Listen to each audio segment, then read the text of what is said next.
Halo, halo, halo. Nagluto pala ako ng adobo. Pero di ko na ituturo sa inyo kung paano. Secret recipe ko kasi ito. Ako lang ang bukod tanging nakakaalam. Ang dami man na kasing version ng adobo dito sa Pilipinas. Bawat Pilipino yata na nagluluto nito may kanya-kanya ng pautot sa kung anong sangkap ang gusto nilang ilagay, 'di ba? Tapos napaka-basic and very common na ng luto na ito. Kaya hindi ko na kailangang ituro pa sa inyo. Basta gusto ko sa adobo yung tuyo. Tapos manamis-namis na maalat-alat. Yun bang sa isang kagat, gallbladder stone ang katapat? Ganun. Charot lang, B. Pagkatapos kong magluto ng adobo, maglalaga naman ako ng talyong. Talyong. Yeah, baby. Mahaba kasi kaya ganun. Pag maliit lang, talyong. Ganun. Inabot na naman ako ng mansirungat sa pagpapakulo nito. Malambot na siguro to, Almost 2 hours ko nang pinapakuluan. Inakir ko na kasi may isusunod pa akong ilalaga dyan. Itong mga okra. Hindi mo alam kung ano yung okra? Okra yun, pinasosyal ko lang, kaya okra. Hinayaan ko na yan hanggang sa ma-overcook kasi marami pa akong gagawin.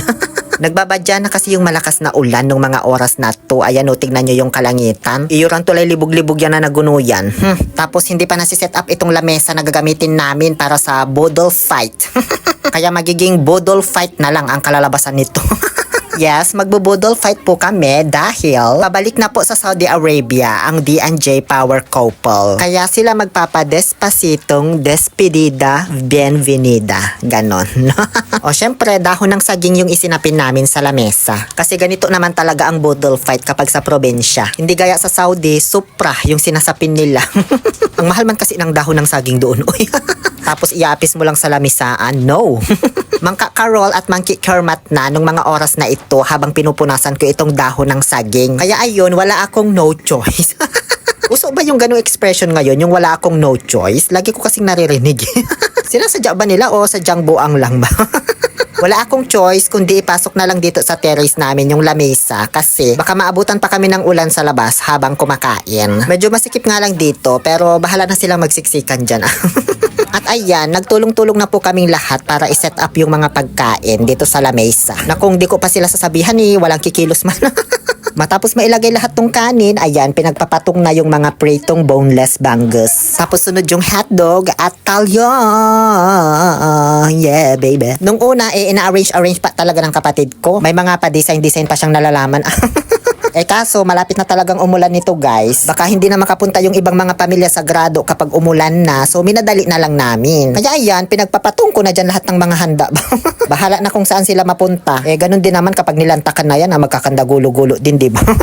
Abot dito, abot doon, kuha dito, kuha doon, diba? Ang importante naman dyan, mabusog ka. Saan ba dapat nilalagay itong mga prutas? Sa gitna ba o sa laylayan? Bahala na dyan kung maghalo-halo man yung mga lasa niya na. At ayan, dahil sa kamamadali namin, yung main course, na niluto kong adobong baboy, ayun, nakalimutang ilagay. Yung patuloy yung nahuli, nauna na yung mga prutas na nailagay. Kaya ayan, kinaryaos ko na lang gamit ang plato. Saka ko ibinuhos doon sa mga kanin. Bahala na dyan kung humalo man yung lasa niya doon sa mga prutas. Okay na yan, hindi ko na nilagay lahat ng adobo para man may almusalin pa ako bukas. Tawagin nyo na lahat ang buong angka ng Uchiha at tayo'y lumamon na. Wag na kayong maghugas ng kamay, diretso na dito. Picture muna tayong lahat bago kumain para di man masayang yung effort. Kanya-kanya na silang pwesto dyan at ayaw na nilang bitawan, baka masingitan pa daw. Kaya ayun, wala tuloy ako mautusan magpicture, nakasama ako. Ayaw na kasi nilang umalis sa mga pwesto nila, B. So ayan, groovy na lang ginawa ko para man kasama ako sa picture ba. Pagkatapos magpicture, ayun, agad-agad na silang kumain. Terhan nyo ako nung kinudkod na mangga na may bagoong at sili, ha? Yan pa naman yung gusto ko dyan. Wala man kasi akong masingitan na pwesto, B.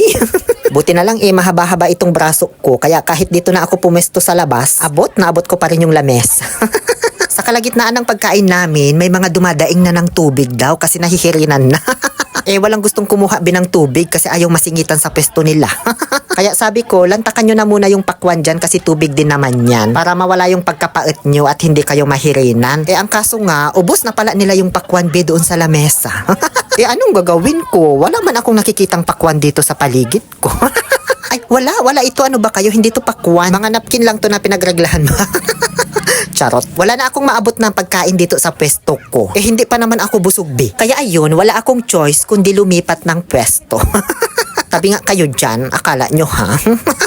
Alam nyo, ang saya pala ng budol fight pag sa probinsya. First time ko kasi makipag-budol fight dito sa probinsya namin. Pero sa Saudi, lagi-lagi naman. Kaya ko talaga ni-request ito para sa despedida ng kapatid ko. Supposedly, mag-order lang dapat kami ng pagkain sa labas, ganun. Kaso naalala ko na lagi silang nag-budol fight dito nung nasa Saudi pa ako. Di ko pa na-try, nainggit man ako. Kaya ayan, sana ganito lagi no, kapag may aalis, may magpapaalam, dapat magpapadespedida, diba? Maski sa larangan ng pag-ibig, kung aalis na kayo, mangiiwan kayo, magpadespedida naman kayo. Oy, hindi yung basta-basta na lang kayong nawawala.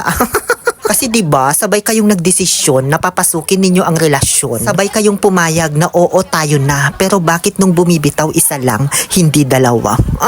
Kaya magpadespedida ka kung aalis ka. Huwag mo akong tularan na hindi nagpadespedida. Maya't maya, ayan, humupa na po yung mga tao. Yung mga natira na lang dyan ay yung mga patay gutom. Charot. Hindi, sila yung mga hindi nakakain ng maayos kanina nung ang daming tao. Kaya ayan, ito na yung time nila para makabawi ng kain daw. Kaso, wala naman ng ulam. Pati kanin, ubos na. Bumalik din ako kasi gusto kong simutin tong kinudkod na manggang hilaw na may sibuyas, bagoong at sili. Ang sarap kasi i-partner dito yung nilagang talong, okra, tsaka yung daing na bangus. Kaya ayan, sinibot ko talaga siya, bi. Masarap din naman yung adobo, pero hindi siya pang budol fight. Madali ka kasing maumay at mabusog. Makatama. Kaya maraming naiwan dyan ng mga taba-taba ng baboy. Inipon na lang namin yung mga natira kasi sayang. Pwede ko pa kasi itong pagkain ng 3 araw. Para siyang pagpag, diba? So matapos naming maipon yung mga pagpag, ayan, ang dami hawak ng nanay ko. Ayan, tinupi na namin yung dahon tsaka iniligpit sa cabinet para gamitin sa susunod ulit na budol fight. Charot, syempre tinapon na. After ng budol fight, ayan, binigyan ko pa sila ng panghimagas na suman na kamoting kahoy at nilagang puting mais. Yun lamang po. Maraming salamat sa panonood. Please follow me for more. Muli, ito po ang inyong Lonely Pill Oliver Castro na nagsasabing yes to toxicity. Let's make people sad. Abigtanan Vincent Lalamata.